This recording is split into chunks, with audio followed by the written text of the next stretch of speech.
नमस्कार, स्वागत है एलएनएमयू नोट्स में। इस वीडियो में हम लोग बात करने वाले हैं कपल ऑसिलेटर के बारे में।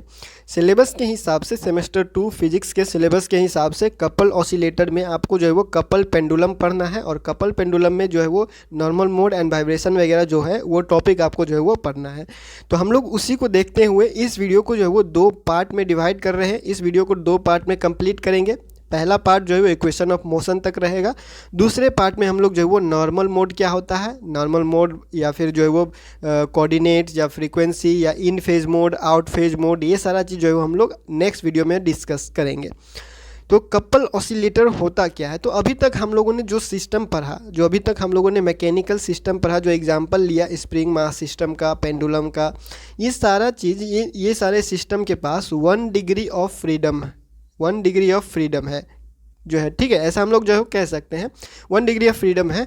और ये डिग्री ऑफ फ्रीडम अब होता क्या है, डिग्री ऑफ फ्रीडम होता क्या है, तो इसको हम लोग जो है वो आने वाले लेक्चर में जो है वो कंप्लीट करेंगे एक शॉर्ट नोट के हिसाब से। Degree of freedom, normal coordinate, normal mode, ये सारा चीज़ क्या होता है, डेफिनेशन वगैरह कैसे लिखना है, शॉर्ट क्वेश्चन अगर आता है तो वो सारा चीज़ हम लोग जो है वो नेक्स्ट में डिस्कस करेंगे। फिलहाल हम लोग जो है वो कपल पेंडुलम पे फोकस करेंगे कपल ऑसिलेटर के अंदर। तो कपल कब कहा जा सकता है कि कपल कोई सिस्टम जो है वो कपल है?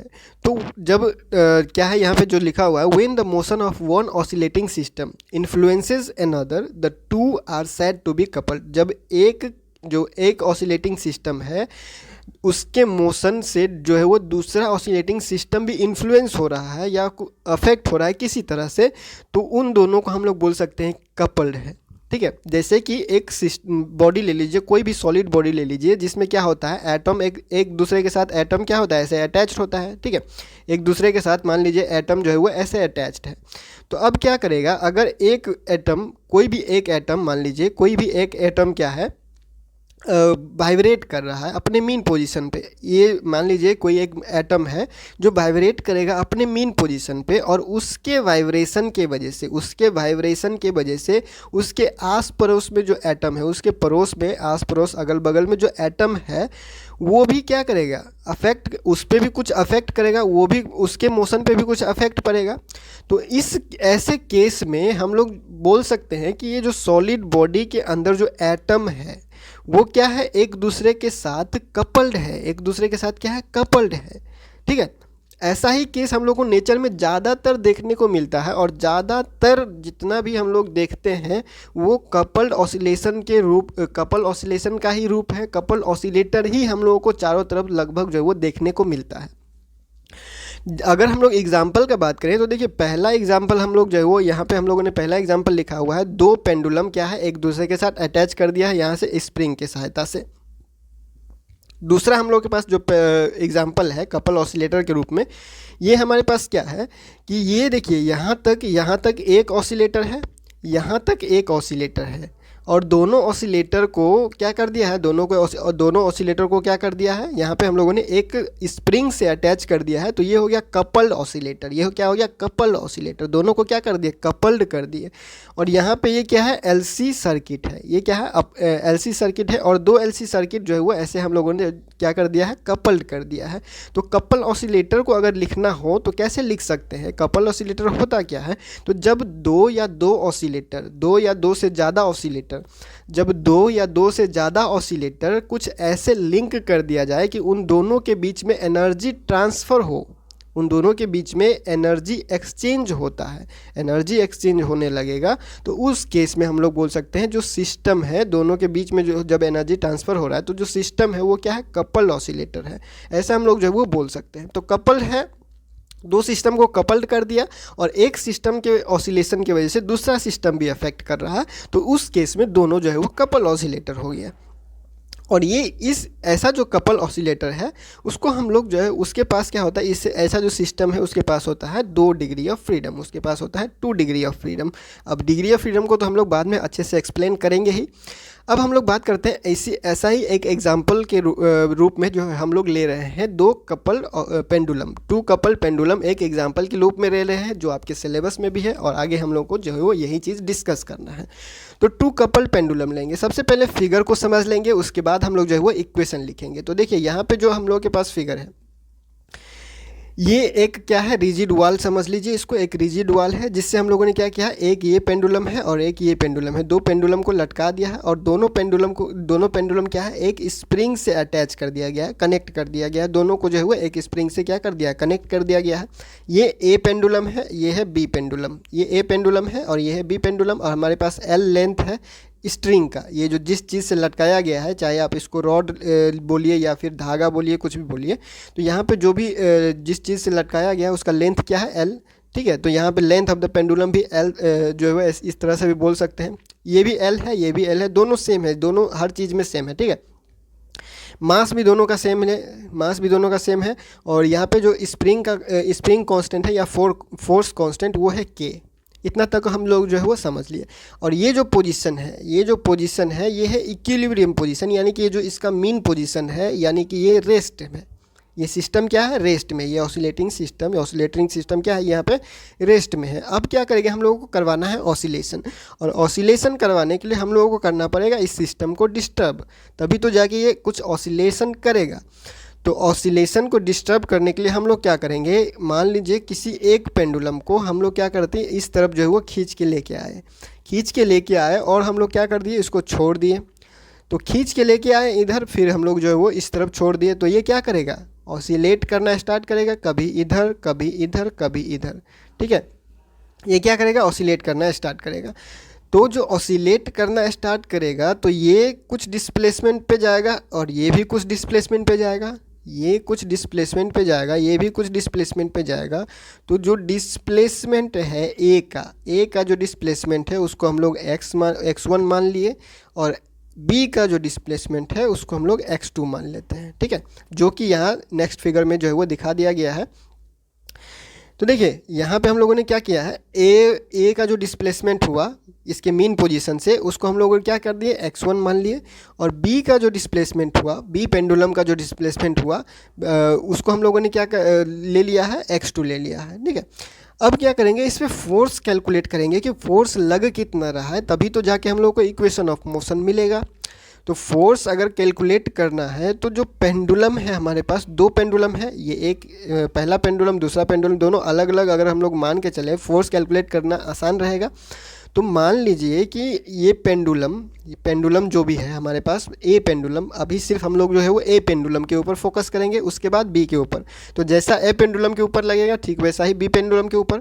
तो मान लीजिए ये ए पेंडुलम है, ए पेंडुलम यहाँ पे था हमारे पास, ए पेंडुलम। ठीक है, अब इस ए पेंडुलम को हम लोगों ने क्या किया है, डिस्प्लेस किया है, यहाँ पे आया डिस्प्लेस होके, और इसका डिस्प्लेसमेंट है x1, इसका डिस्प्लेसमेंट है x1, इसका लेंथ है l है, इसका लेंथ क्या है, l है, और ये जो डिस्प्लेसमेंट का एंगल है इसका एंगल है थीटा, अब हम लोग को क्या करना है, इस पर फोर्स कैलकुलेट करना है। तो फोर्स अगर हम लोग इस पर कैलकुलेट करें तो देखिए ये बॉब जो पेंडुलम का जो बॉब है ए, इस पेंडुलम का जो बॉब है ए पेंडुलम जो है, इसके फोर्स, इसका जो वेट है इसके वजह से एक फोर्स लगेगा इस पेंडुलम को। अगर ये मान लीजिए अगर ये सिंगल पेंडुलम है, अलग से एक इसको साइड में रखिए, कपल्ड अगर नहीं माने फिलहाल के लिए, तो इसका जो वेट है पेंडुलम का, उस वेट के वजह से एक फोर्स लगेगा, और वो फोर्स लगेगा डाउनवर्ड की तरफ,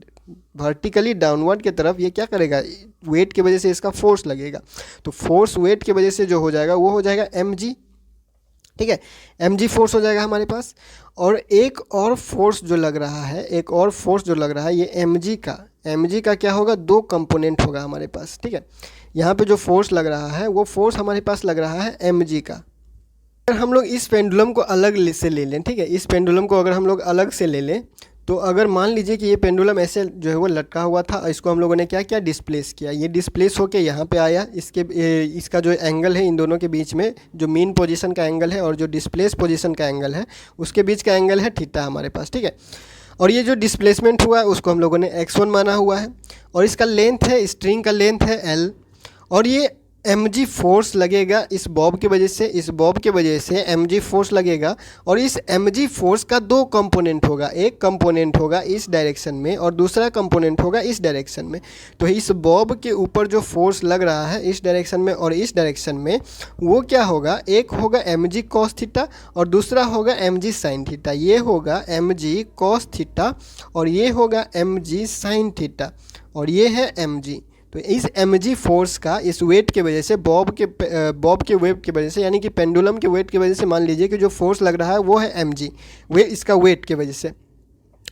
अब ये जो है इसका दो कंपोनेंट है, mg cos थीटा और दूसरा कंपोनेंट है यहाँ पे sin theta, mg sin theta. तो जो mg cos थीटा वाला कंपोनेंट है, mg cos थीटा वाला जो कंपोनेंट है, उस फोर्स को कैंसिल करेगा ये जो स्ट्रिंग के द्वारा जो टेंशन लगाया जा रहा है टी, टेंशन जो लगाया जा रहा है टी, वो भी इसके इक्वल एंड अपोजिट होगा, इक्वल एंड अपोजिट होगा। तो अपोजिट होने के कारण से और बराबर होने के कारण से ये जो mg cos थीटा वाला जो फोर्स है वो इस टेंशन की वजह से कैंसिल हो जाएगा, इन दोनों के बीच में क्या हो जाएगा, कैंसिलेशन हो जाएगा। तो हम लोगों के पास सिर्फ बचेगा mg sin थीटा वाला टर्म बचेगा, mg sin थीटा वाला टर्म बचेगा। किसके वजह से, बॉब के वेट के वजह से, मतलब पेंडुलम ए के वेट के वजह से हमारे पास सिर्फ बचा mg sin थीटा। तो जो फोर्स आएगा यहाँ पे हमारे पास, जो फोर्स हमारे पास आएगा बॉब ए के वजह से, मतलब कि जो पेंडुलम ए है, पेंडुलम ए के वेट के वजह से जो फोर्स लगता हुआ आ रहा है हमारे पास वो है mg sin theta, mg sin theta, क्योंकि cos थीटा जो है वो रस्सी के टेंशन की वजह से कैंसिल हो चुका है। तो ये जो साइन थीटा है, ये जो साइन थीटा है, ये साइन थीटा अगर स्मॉल रहे, अगर थीटा स्मॉल रहे तो साइन थीटा को हम लोग थीटा के बराबर लिख सकते हैं। थीटा अगर बहुत ही छोटा होता है, एंगल बहुत छोटा होता है, तो साइन थीटा को थीटा के बराबर ही लिख सकते हैं। तो हमारे पास आ जाएगा is equal to mg theta, mg theta. अब ये थीटा क्या है, तो थीटा हमारे पास एंगल है, थीटा हमारे पास क्या है, एंगल है। और एंगल बराबर क्या होता है, एंगल बराबर क्या होता है, आर्क अपॉन रेडियस, यानी कि आर्क बाय रेडियस। ठीक है, तो एंगल बराबर होता है हमारे पास आर्क बाय रेडियस होता है, आर्क बाय रेडियस होता है। तो आर्क क्या है यहाँ पे, आर्क यहाँ पे क्या है, आर्क है हमारे पास ये जो डिस्प्लेसमेंट हो रहा है, ये जो डिस्प्लेसमेंट हो रहा है यहाँ पे जो ये डिस्प्लेसमेंट हो रहा है, ये कितना हो रहा है, x1 डिस्प्लेसमेंट हो रहा है। तो ये हो गया आर्क। और रेडियस क्या है, इसका जो लेंथ है वही है क्या, रेडियस। तो आर्क अपॉन रेडियस यानी x1, क्योंकि ये आर्क है x1 अपॉन रेडियस यानी बाई रेडियस। तो बाई रेडियस, रेडियस क्या है, l, length of the pendulum. तो यहाँ पे हो जाएगा x1 बाई एल। तो थीटा के जगह पे x1 बाई एल लिखेंगे तो क्या हो जाएगा mg, और थीटा के जगह पे क्या है x1 बाई एल लिखेंगे। तो mg x1 बाई एल ऐसे लिख सकते हैं। यहाँ पे अगर x1 है तो x1 बाई एल लिख सकते हैं ऐसे। ठीक है, तो हमारे पास क्या आ चुका है, फोर्स जो पेंडुलम के वेट की वजह से लग रहा है वो हम लोगों ने क्या कर दिया है, mg x बाई एल लिख दिया है। लेकिन जो डायरेक्शन है फोर्स का यहाँ पे जो लग रहा है वो अपोजिट डायरेक्शन है। ठीक है, जो डिस्प्लेसमेंट है, डिस्प्लेसमेंट का अपोजिट डायरेक्शन है, इसलिए हम लोगों ने क्या है, नेगेटिव साइन लगाया हुआ है। तो ये फोर्स हो गया किसके वजह से, बॉब के मास की वजह से, वेट की वजह से। अब स्प्रिंग की वजह से कितना फोर्स लग रहा है, स्प्रिंग का क्या होता है, रीस्टोरिंग फोर्स होता है। और रीस्टोरिंग फोर्स बराबर क्या होता है, रीस्टोरिंग फोर्स बराबर होता है माइनस के एक्स, जहाँ पे x क्या है, डिस्प्लेसमेंट है, x क्या है, डिस्प्लेसमेंट है। और यहाँ पे डिस्प्लेसमेंट कितना हो रहा है, अगर इस डिस्प्लेसमेंट को हम लोग निकालें तो इस डिस्प्लेसमेंट को निकालने के लिए हम लोगों को क्या करना पड़ेगा, इस डिस्प्लेसमेंट को माइनस करना पड़ेगा। इस b का डिस्प्लेसमेंट को माइनस करेंगे तो a का डिस्प्लेसमेंट आएगा, क्योंकि हम लोग सिर्फ अभी इसके लिए लिख रहे हैं। तो b का डिस्प्लेसमेंट है x2, इस x2 को x1 में से क्या करेंगे, माइनस कर देंगे। तो x1 में से x2 को माइनस कर देंगे तो हमारे पास आ जाएगा जो फोर्स लग रहा है स्प्रिंग के वजह से वो। ठीक है, तो फोर्स स्प्रिंग की वजह से क्या है, माइनस के एक्स, और x है हमारे पास डिस्प्लेसमेंट, और डिस्प्लेसमेंट यहाँ पे a के लिए जो डिस्प्लेसमेंट है वो है x1 माइनस x2। तो हमारे पास आ जाएगा x1 माइनस x2। ये हमारे पास डिस्प्लेसमेंट, ये हमारे पास फोर्स आ गया किसके वजह से, स्प्रिंग के वजह से।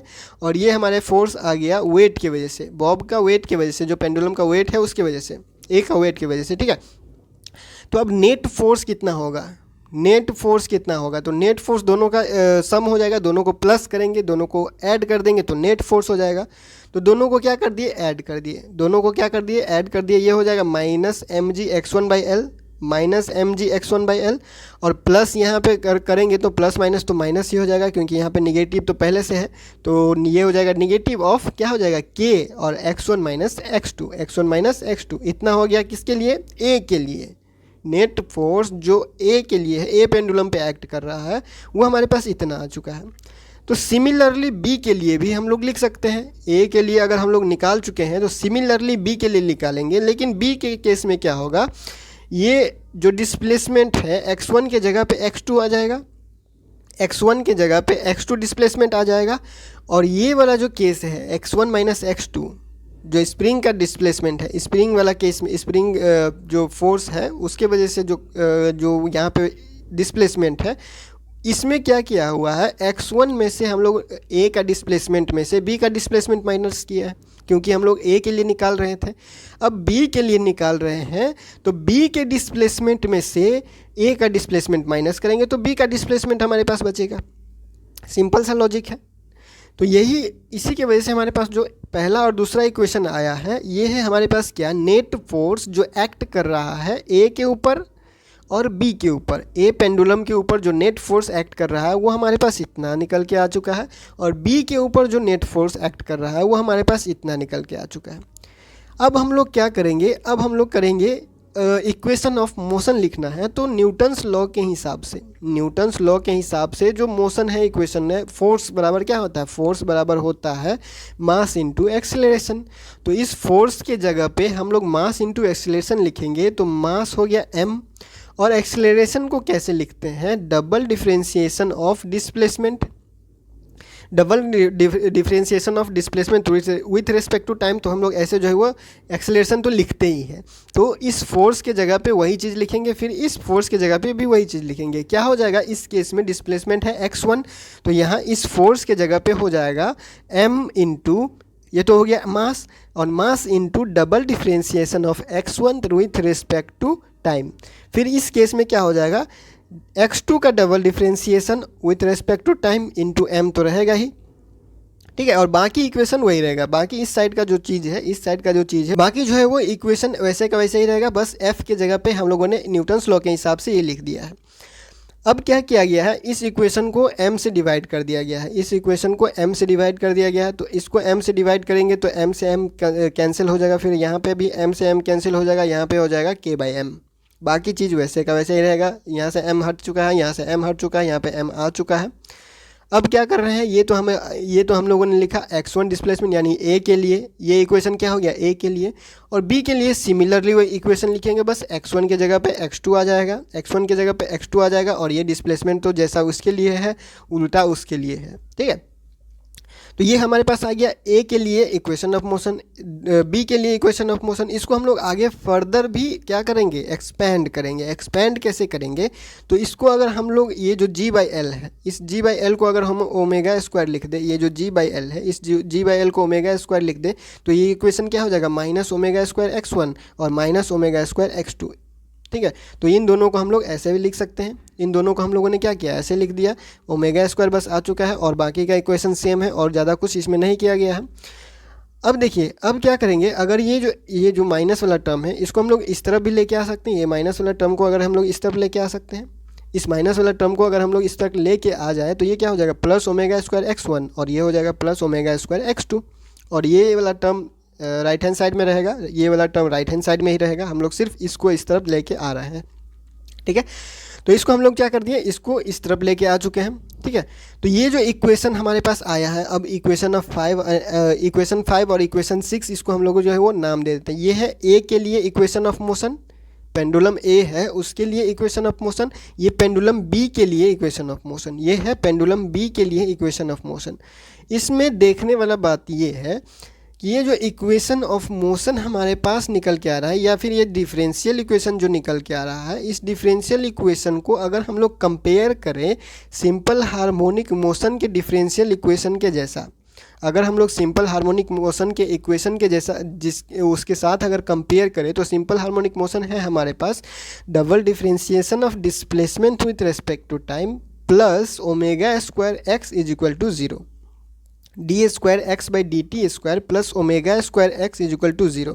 तो अगर देखिए इसको अगर हम लोग कंपेयर करें तो ये साइड का जो टर्म है, ये जो हमारे पास लेफ्ट हैंड साइड का टर्म है और इसमें जो लेफ्ट हैंड साइड का टर्म है, ये देखिए दोनों सिमिलर है। ये दोनों क्या है? सिमिलर है। तो इन दो तो सिमिलर है तो ये तो रिप्रेजेंट कर रहा है किसके? सिंपल हार्मोनिक मोशन का डिफरेंशियल इक्वेशन को। तो ये भी तो रिप्रेजेंट करेगा सिंपल हार्मोनिक मोशन के इक्वेशन को, ठीक है। तो सिंपल हार्मोनिक मोशन को ये इस साइड का जो टर्म है इन दोनों इक्वेशन में, इस साइड का जो टर्म है लेफ्ट हैंड साइड का जो टर्म है ये रिप्रेजेंट करेगा। ये जो टर्म है वो सिंपली क्या है? सिंपल हार्मोनिक मोशन का टर्म। ये क्या है? सिंपल हार्मोनिक मोशन का टर्म। तो सिंपल हार्मोनिक मोशन का टर्म तो ये है। तो बचेगा जो टर्म, ये जो टर्म बच रहा है इस साइड दोनों इक्वेशन में, ये है कपलिंग ऑफ द स्प्रिंग या फिर coupling term. Coupling of the spring या फिर कपलिंग टर्म, उसी चीज़ को यहाँ पे हम लोगों ने लिख दिया है। LHS टर्म इन इक्वेशन 5 और 6 इज नॉर्मली क्या है? सिंपल हार्मोनिक मोशन का टर्म है और राइट हैंड साइड वाला जो टर्म है वो है कपलिंग ऑफ द स्प्रिंग या कपलिंग टर्म। ऐसे हम लोग जो है वो बोल सकते हैं। अब क्या करेंगे? इन दोनों इक्वेशन को एक बार प्लस करेंगे, इन दोनों इक्वेशन को एक बार माइनस करेंगे। दोनों इक्वेशन को एक बार प्लस करेंगे, दोनों इक्वेशन को एक बार माइनस करेंगे। तो देखिए अगर हम लोग दोनों इक्वेशन को प्लस करें तो उससे पहले जो है वो ये जो x1 है और ये भी x1 है, यहाँ पे भी x2 है, यहाँ पे भी x2 है। तो इसमें से क्या करेंगे? दोनों में से x1 कॉमन निकाल सकते हैं। तो दोनों में से x1 कॉमन निकाल दिए, x1 जो है वो अगर हटा दिया, कॉमन निकाल के यहाँ से हट गया, ठीक है। तो बचेगा क्या? यहाँ पे d square by d t square और यहाँ पे बचेगा ओमेगा स्क्वायर। फिर यहाँ पे भी वही बचेगा d square by d t square plus omega square. तो d square by d t square plus omega square और d square by d t square plus omega square दोनों में से निकाल लेंगे कॉमन। तो बचेगा यहाँ पे x1 और बचेगा यहाँ पे x2। तो ये हो जाएगा x1 प्लस x2, ठीक है। तो इसको हम लोग क्या करिए? एडिशन कर रहे हैं, एडिंग कर रहे हैं 5 और 6 को। तो यहाँ पे d square by d t square plus omega square आ गया कॉमन और दोनों में से जो कॉमन हम लोगों ने पहले बाहर निकाला हुआ है वो हो गया x1 प्लस x2 यहाँ पे आ चुका है। क्योंकि प्लस कर रहे हैं तो x1 प्लस x2 हो जाएगा। नेगेटिव अभी हम लोग सब्ट्रैक्ट करेंगे तो यहाँ पे प्लस की जगह पे माइनस आएगा। अब लेफ्ट हैंड साइड में जो था उसको हम लोगों ने वैसे ही लिख दिया है, प्लस हो चुका है। और लेफ्ट हैंड साइड में जो 6 इक्वेशन का है उसको भी हम लोग लिख दिए। सिंपल है, हम सिंपल सा मैथ है। यहाँ पे क्या करेंगे? प्लस माइनस माइनस माइनस आ गया k बाई एम x2। फिर यहाँ पे ये माइनस और ये माइनस, ये दोनों माइनस मिलके हो गया प्लस और प्लस और प्लस प्लस, तो plus k by m x1। अब क्या करेंगे? देखिए minus k by m x1 minus k by m x1, ये क्या हो जाएगा? कैंसिल हो जाएगा। अब यहाँ पे देखिए, यहाँ पे क्या है? Plus k by m x2 minus k by m x2, ये क्या हो जाएगा? कैंसिल हो जाएगा। तो ये पूरा टर्म कैंसिल होके बना देगा 0। तो ये इक्वेशन बन जाएगा, ये इक्वेशन जो था हमारे पास, ये इक्वेशन हो जाएगा इज इक्वल टू 0। अब ये जो x1 प्लस x2 है, इस x1 प्लस x2 को कैपिटल X के रूप में मान लेते हैं। x1 प्लस x2 को capital x1 plus capital X के रूप में जो है वो मान लेते हैं। तो ये इक्वेशन हमारे पास जो बन के आएगा वो बन के आएगा इतना, ठीक है। ये बन के आएगा इतना, क्योंकि ये इसके साथ इंटू हो गया है, इंटू हो गया तो ये इसके साथ यहाँ पे x आ जाएगा एक, यहाँ पे x आ जाएगा एक, तो यहाँ पे x आ गया कैपिटल X, यहाँ पे कैपिटल X आ गया है और बराबर 0। इसको हम लोगों ने इक्वेशन 7 नाम दे दिया। अब क्या करेंगे? एक बार प्लस करना था, एक बार प्लस कर दिए, एक बार करेंगे सब्ट्रैक्ट, यानी दोनों को करेंगे माइनस। तो माइनस करेंगे तो दोनों के बीच में क्या हो जाएगा? माइनस साइन आ जाएगा। ये कॉमन तो निकला ही हुआ है और इन दोनों के बीच में अब पहले पॉजिटिव था, अब नेगेटिव साइन आ चुका है। इस टर्म को वैसे ही लिखा गया है, यहाँ पे प्लस की जगह पे माइनस कर रहे हैं और ये टर्म वैसे ही लिखा गया है। अब क्या करेंगे? माइनस माइनस प्लस होगा, तो प्लस साइन आ चुका है, k बाई एम x2 आ चुका है। फिर यहाँ पे देखिए ये माइनस और ये माइनस, ये माइनस और माइनस हो जाएगा प्लस और प्लस माइनस हो जाएगा माइनस। तो माइनस यहाँ पे आ गया minus k by m x1। अब देखिए यहाँ पे ये भी माइनस में है, ये भी माइनस में है, ये प्लस में है, ये भी प्लस में, तो कोई एक दूसरे से कैंसिल नहीं हो रहा है। तो कोई एक दूसरे से कैंसिल नहीं हो रहा है तो जो कॉमन निकलने वाला है सब में, उसमें हम लोग जो है वो कॉमन निकालिए k बाई एम। तो k बाई एम कॉमन निकालिए तो बचेगा यहाँ पे माइनस x1, यहाँ पे बचेगा प्लस x2, यहाँ पे बचेगा प्लस x2, यहाँ पे बचेगा माइनस x1। क्लियर? तो यहाँ पे -x1 -x1 2 -x1 हो जाएगा, यहाँ पे हो जाएगा x2 और x2, तो 2x2 हो जाएगा। सिंपल, दोनों में से 2 कॉमन निकाल लिया गया है और x2 -x1 हम लोग ऐसे लिख सकते हैं, क्योंकि ये पॉजिटिव है ये नेगेटिव है, तो आगे कर दिए पीछे कर दिए, या फिर आप कहिए कि माइनस है, या फिर जो है वो आप इनटू कर दिए, या फिर आप जो है डायरेक्ट ऐसे लिख सकते हैं। इसमें जो है सिंपल मैथ है, इसमें कोई कॉम्प्लिकेशन नहीं है। तो अब हमारे पास ये इक्वेशन जो है वो निकल के आया, ये इक्वेशन निकल के आया, ठीक है, इसके बराबर। तो इसके जगह पे x1 -x2 के जगह पे हम लोगों ने लिखा y, x1 + x2 को कैपिटल X माना, x1 - x2 को कैपिटल Y माना। तो x1 - x2 को कैपिटल Y माना, तो इसको हम लोग लिख सकते हैं x2 - x1 को -y लिख सकते हैं। अगर हम लोग इसको जो है वो माइनस से इंटू कर दें, इसको अगर हम लोग माइनस से इंटू कर दें तो क्या हो जाएगा, यहाँ पे -x1 हो जाएगा और ये +x2, तो +x2 और -x1 और ये हो जाएगा -y, ठीक है।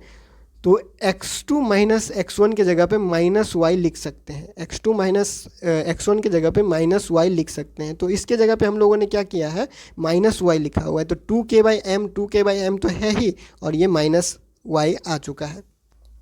अब ये इस टर्म को हम लोग नेगेटिव में इधर लेके जाएंगे तो पॉजिटिव हो जाएगा, तो पॉजिटिव हो जाएगा तो हमारे पास ये वाला टर्म आ जाएगा, ये इक्वेशन बन जाएगा। अब इसमें क्या है, ये y और ये y क्या करेंगे, यहाँ से कॉमन ले लेंगे, यहाँ पे जो कैपिटल Y है, यहाँ पे जो कैपिटल Y है, कॉमन ले लेंगे। कॉमन ले लेंगे तो जो बचेगा उसको हम लोगों ने लिख दिया है, ये कॉफिशिएंट के रूप में है। इस जो ये जो वेरिएबल है, इस वेरिएबल का कॉफिशिएंट के रूप में ये आ चुका है, ω² + 2k/m। तो देखिए यहाँ पे जो कैपिटल X है, ये Y है, और 7 इक्वेशन में कैपिटल X है, यही जो कैपिटल X एंड Y है, यही है नॉर्मल कोऑर्डिनेट। अब ये नॉर्मल कोऑर्डिनेट के आगे का जो भी हम लोगों के पास इक्वेशन वगैरह है, या फिर ये नॉर्मल कोऑर्डिनेट होता क्या है, या कब बोलेंगे कि ये नॉर्मल कोऑर्डिनेट है, कैसे बोल रहे हैं कि ये नॉर्मल कोऑर्डिनेट है, ये सारा चीज़ हम लोग नेक्स्ट वीडियो में जो है वो डिस्कस करने वाले हैं और अपना टॉपिक जो है वो कंप्लीट करने वाले हैं। तो नॉर्मल कोऑर्डिनेट, नॉर्मल मोड वगैरह सारा चीज़ जो है वो नेक्स्ट वीडियो में हम लोग डिस्कस करेंगे, टॉपिक कंप्लीट करेंगे। इस वीडियो में इतना ही। यही हमारे पास क्या है, जो इक्वेशन ऑफ मोशन था, इक्वेशन ऑफ मोशन जो पेंडुलम ए और पेंडुलम बी के लिए निकाला, उसको हम लोगों ने थोड़ा सा एक्सटेंड किया। नॉर्मल कोऑर्डिनेट के जो है वो एक्स एंड वाई के रूप में जो है इक्वेशन आ चुका है। अब हम लोग उसको आगे फर्दर जो है वो एक्सपेंड करेंगे, नॉर्मल कोऑर्डिनेट होता क्या है, नॉर्मल मोड, फ्रीक्वेंसी, ये सारा चीज़ के लिए। तो नेक्स्ट वीडियो में आगे कंटिन्यू करते हैं। इस वीडियो में इतना ही, तब तक के लिए बाय।